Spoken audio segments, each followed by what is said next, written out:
Welcome back, guys. So we have got the new starter, got the book out, got the bike on the lift. Put it up here last night. I took the battery out, unplugged a couple things, and drained the oil. And now it's time to get to work on this thing and get it apart so we can get that new starter in there. You have to take the oil tank out, unfortunately. I tried to look up different ways you could do it without it. This is my first time taking the starter out. I've taken the starter bolts loose when I've done the primary job before. But actually getting the starter out, some people said you could, some people said you couldn't. And I figured I might as well just not mess with it and just try to do it the way everybody says to do it and take the oil tank out. So we'll see how it goes. I'm gonna go ahead and take the rear wheel off too, I think, so I can take this off, because there's a couple bolts in the back of the oil tank back there you gotta take off anyways. I think it'd be a little easier, and I've also heard you can just loosen the oil tank and slip it out the back that way. So if that's the case, I might go ahead and do that, but we're gonna see, and I'm gonna bring you guys along with me and walk you through it. So let's go. All right, so I didn't really film probably like I should have, because like I said, this is the first time I've done this job. A lot of the things I've done so far I already have done, besides take the oil tank out. But I got the starter out without taking the oil tank out. I took the bolts loose and I loosened it up. I took the rear wheel off and I got this cover off there too. I unplugged a bunch of stuff, but I got it out. Wasn't the easiest. It barely had enough room to come out. Also, one of the bolts that bolt the starter to the primary was completely off. And it was laying down right in here. So that wasn't good. But we'll put some Loctite when we put them back on. Here's the two starters. Here's the old one. It's the stock 1.4. And this one is the new CompuFire wrinkle black. It's 1.6 kilowatt, so it should have a lot more oomph to turn this motor over. Hopefully it won't struggle as bad as the other one. You can tell motor parts is a little bit bigger, so I'm contemplating on still trying to take the oil tank out or not. I don't know exactly how much more I got to go. I'm trying to get these lines out, and they're not super easy. Not as easy as what some videos I've watched make them seem. You're supposed to just be able to move these back and grip these and pull them out, but I don't know whether it's because they've been in there for so long or what, but they're not just popping out. So kind of dealing with that right now. I'm also supposed to take the exhaust off. Not exactly super pumped for doing that. I just done that, and obviously the more you take it on and off up at the head, the gaskets are going to wear out. So I guess I'm going to go ahead and I'm going to have to do that if I take the oil tank out, and that'll give me a little bit more room to mess with this. But I'm contemplating on just trying to see if I can get it back in there real quick first. There's a plug that's going to be kind of hard to plug in, but I don't think it's going to be as hard as when I took it out. And then I'll just have to bolt the battery cable on before I get it shoved all the way up in there too. And at that point, everything else is somewhat easy, especially with this back piece off. I should be able to bolt the starter in right there. I can get the other one just fine with the little setup I use. I've done it plenty of times. Like I said, taking the primary off. So yeah, I'm gonna go ahead and try to see if I can get it in there. See how easy it is. Not really too worried about it. But if I have to take it out, I guess I'll have to take it out. I don't know why, but I've been avoiding taking this oil tank on this bike off as much as I can the whole time I've had it. I've never really had to. The only reasons is to try to get those start bolts, and like I said, that's kind of a known thing. If you use just the right extension or whatever, you can get back there and do it. But the oil tank itself, I don't know, it's just kind of in a bad spot. There's a lot you have to take off. I'm just nervous about taking it off because if I don't have any leaks right now, take it off, put it back together, I got a potential for a leak. Don't want to deal with that really. So I may be overthinking it, but I still feel like if I can do this without taking the oil tank off, then that'd be great. So I'm gonna set you guys up over in the corner since I didn't record as much as I should have earlier, and let you watch me struggle trying to fit this back in.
All right, so I got it in there without taking the oil tank out. It actually wasn't the worst. I mean, you kind of had to finagle a little bit, but all in all, I saved a shitload of time, not having to take the pipe out, not having to disconnect the oil lines, not having to try to pull the tank out, because I also don't know what more of this stuff connects. I unplugged a bunch of stuff, but I don't know how easy the tank slides out. It may have been easy, but like I said, I didn't get into that far because I didn't have to. I tried to just slip it in there, and sure enough, it worked. Go ahead and show you guys real quick. I had to stop working on it because I'm watching my daughter this week by myself. My wife's on a trip, so I had to stop for a little bit for that. But yeah, as you can see, it's in there. I got it bolted down, and I'm starting to plug some things back in now and get this thing back together. So I believe I'll have it back together before end of the night. I got a new oil filter and the oil earlier, so doing an oil change while I'm at it. I wasn't really ready for it, but like I said, I already drained the oil last night thinking I was gonna take the tank out, and I didn't. So, but it ain't gonna hurt it. Just keep it good and clean. So, and it did sit all winter with the oil in it. So I don't know what most of you guys watching this video do, if you do the whole 6 months or 3,000 miles or however many miles or what. I've always just kind of done by mileage for the most part. Obviously, unless it's like really, really old, but I don't know. That's just me. So, I don't know. I ain't got nothing else to say to you guys right now, really. So, all I got to do is just get this thing back together. So, I'm gonna set the camera down, and I'm gonna get back to doing that. Okay, so got everything plugged back in. Got the battery back in, and I turned it on, made sure. It's pretty late, so obviously I don't want to start it. I thought about pulling the boots off the spark plug just to see how it turns over, but I'm just gonna wait. I do got the battery on the trickle charger though, so it's fully charged up. Gonna go ahead and just put it back together all the way. Just wasn't going to, just in case there was something wrong, but I checked everything. Everything's plugged back in, so it should be fine. If not, then I'll have more to do. But I got all this little, whatever you want to call it here, bolted back in, and everything plugged in it. And I got the oil filter changed to the new one. Got the oil back in the bike.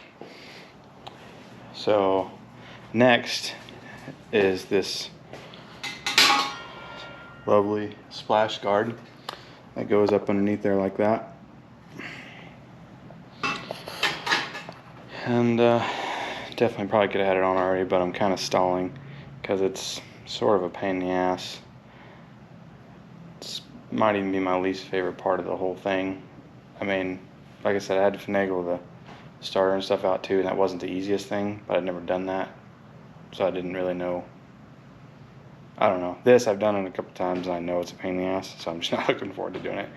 It's just, there's not a whole lot of room for me to get my hand back in here, or like up underneath there to hold the nuts. I gotta get it, just barely get it in there, get it started, and then I get a wrench on it. Then it's not too bad, but it's still one of those things that I don't want to do, so I'm stalling. But once I get that done, then it's literally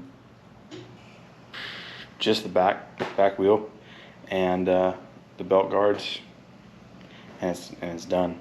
And then obviously I clean all the oily fingerprints off of it, and get it shined back up like it was when I finished it last time. And it's still pretty clean. It's got a little dust on it, but not bad. But yeah, as you can see, got the little fingerprints all over it.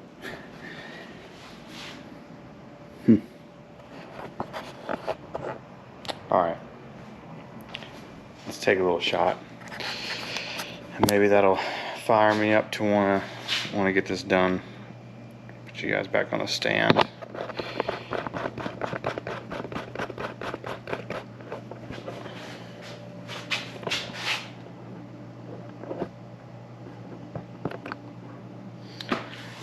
Alright. I'm probably going to end up coming back and telling you it wasn't this bad this time. It probably won't be. I'm probably just kind of stalling for no reason. But this shot and some good music, I think I'll make the whole thing better. So let's go.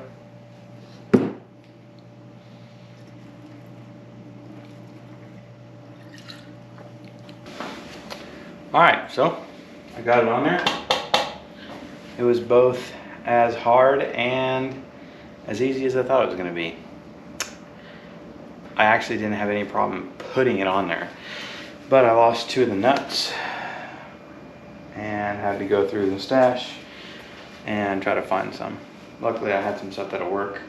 They weren't lock nuts, but the bottom pieces, they're like fanned out now, so I had to put some washers on them anyways. So I put a regular washer to help bite on that, and then a lock washer, and then the nut, so they'll be fine. But those 2 are on the bottom, still the same wrench size luckily, so I don't have to do anything weird like that. But it's on there. Didn't take much to do it really. I don't know, I guess I've got a little more experience now than what I did several other times I've done it. I guess every time you do something like that, it gets easier. You figure out easier ways. It's still not the most fun thing to do, but it wasn't terrible. Actually, doing those bottom ones were somewhat easier because I can go back there with my finger and hold it for a while to start it. I think what was really hard is doing all those lock nuts before. Kind of made it a little harder because you got to get that wrench on there to hold that nut. But at this point, I just got to put the rear wheel on it, clean it up, and that's it. So I'm probably going to. I'm not going to film putting the rear wheel and stuff on it. I've done that a million times already. I'm going to pick back up tomorrow, or it'll probably be tomorrow, hopefully, when I start it. So you guys will see the test start and see how it goes. Can't really ride it. Maybe ride it right here in the cul-de-sac or something. Because like I said, I got my daughter by myself. And she's only 2. So I can't really throw her on the back legally, or even be the right thing to do, not in a neighborhood like this at least. So I'll check it out, see how it goes, and then I'll probably add a little bit more to this video just because it'll be kind of short with me just doing this, since I didn't really film doing it. Since it was my first time, I didn't really want to do like a video of me trying to teach you how to do it. Because obviously, I mean, I tried my own way of doing it and it worked. But is it the correct way? Not necessarily. So I don't know if I would have put that in a video or not. I might. I just don't know. But I do got plenty of other stuff to work on, some bikes, so I'll try to find something small I can fit in this video for you. Got the Sportster over there, needing some love. It's been needing love, obviously. That's why I'm trying to get this one done, so I have something to kind of ride around while I take that one off the road for a little bit.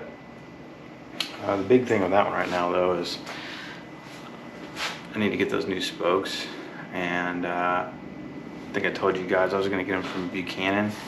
I emailed them. They have the specs and stuff for that wheel, because it's an aftermarket motor iron wheel from TC Bros, 18-inch by 2.5, and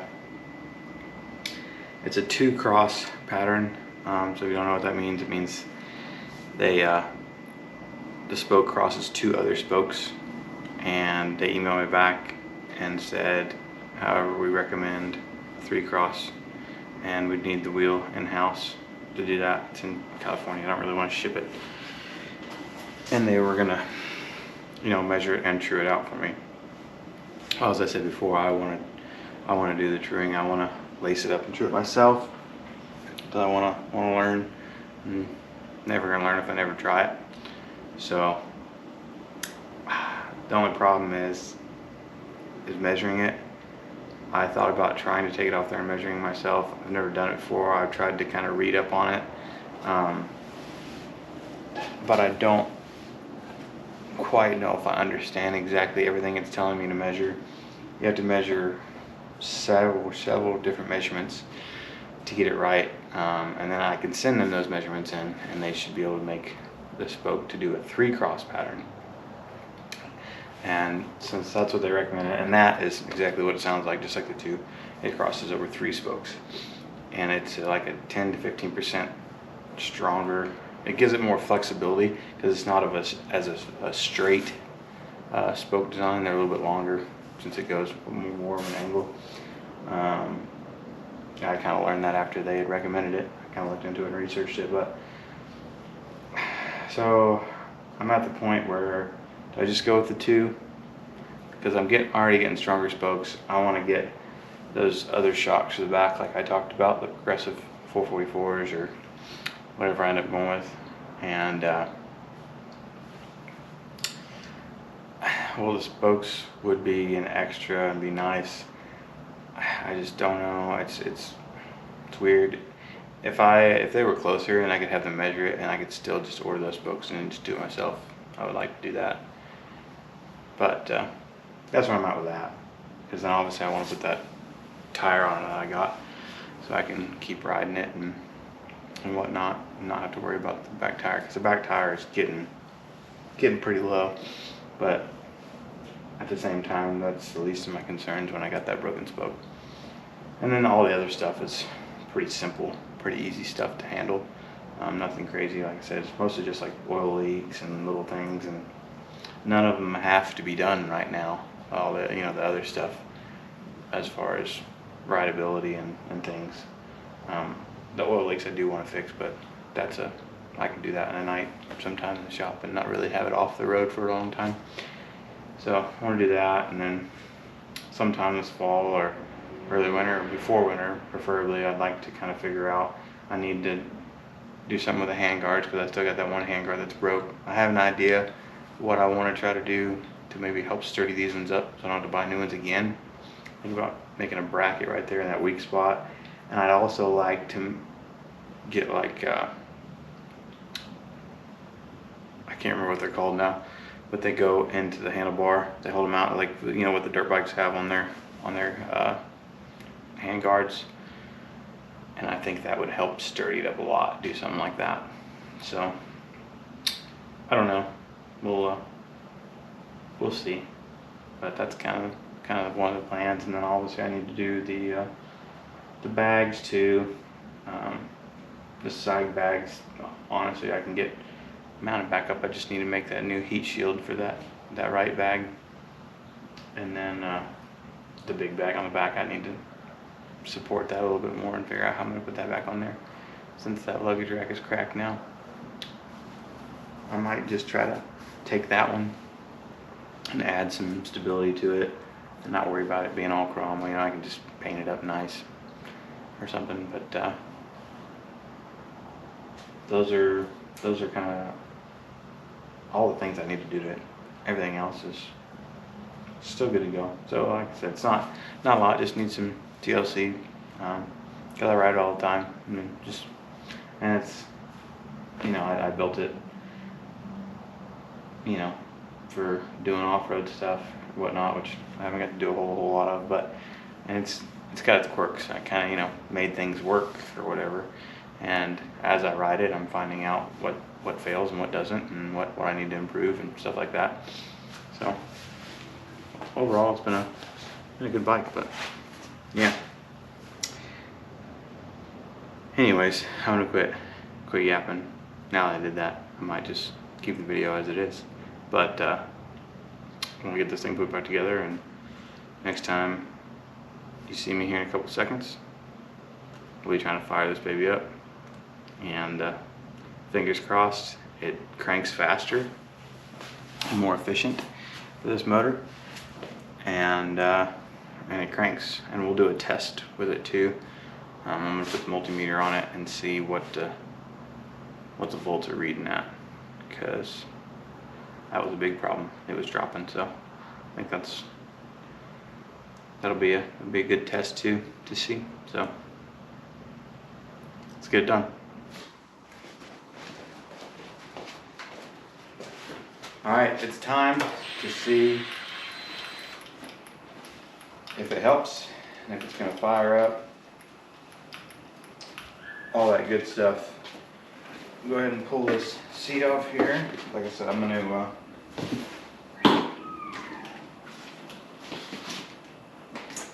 test it while I do it. Let's see if it pulls down or not.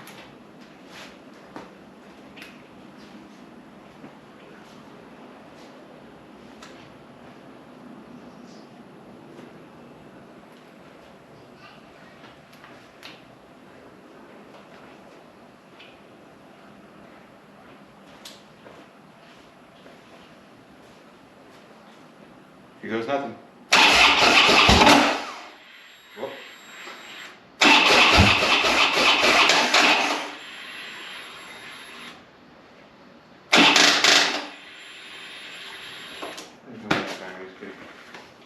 Okay, so right after that, I gave up for a minute. I went for a little bike ride with my daughter, and then came back. I was like, this is ridiculous. There's no way. I was like, the whole time I was like, man, the guy that load tested the battery at AutoZone that day probably didn't know what he was doing. I didn't really pay attention or watch him do it. And I was like, it's gotta be a bad battery. It's gotta be. Mind you, I'm not mad about replacing the starter because I did want to put a bigger starter in anyways. Probably wouldn't have done it right now, but not really upset about that part. But I came back and it fired up. I fired it up 3 times in a row and it was fine. So not quite sure what the deal was there, but I'm gonna kind of keep my eye on it, keep watching it, and see how it is, and see if fix any issues or anything like that. But yeah, it's kind of wild. At least I got it done, and it does start now. So can't wait to test ride it and see how it does after that. Woody, come here, boys. This is our puppy Woody. I don't think you guys have got to meet him yet. He's a good boy. He's hanging out with me in the garage today for a little bit till he gets bored and wants to go back inside. But anyways, got the starter replaced on it, and I think I'm gonna call it there for the end of the video. But I'm about to start working on the Sportster. I'm gonna push it out, wash it up, get it clean. That way I'm not working on a dirty bike. And probably go ahead and try to take that back wheel off and get that taken care of, because if I take it off, take it apart, I'm gonna move a lot faster trying to get it together. I watched a video today of a guy showing me how to measure and stuff like that, and I think I understood it. So I'm gonna take the wheel off and get it to where I can do those measurements, and should be good. So thanks for sticking around, and we'll see you guys next time. Later.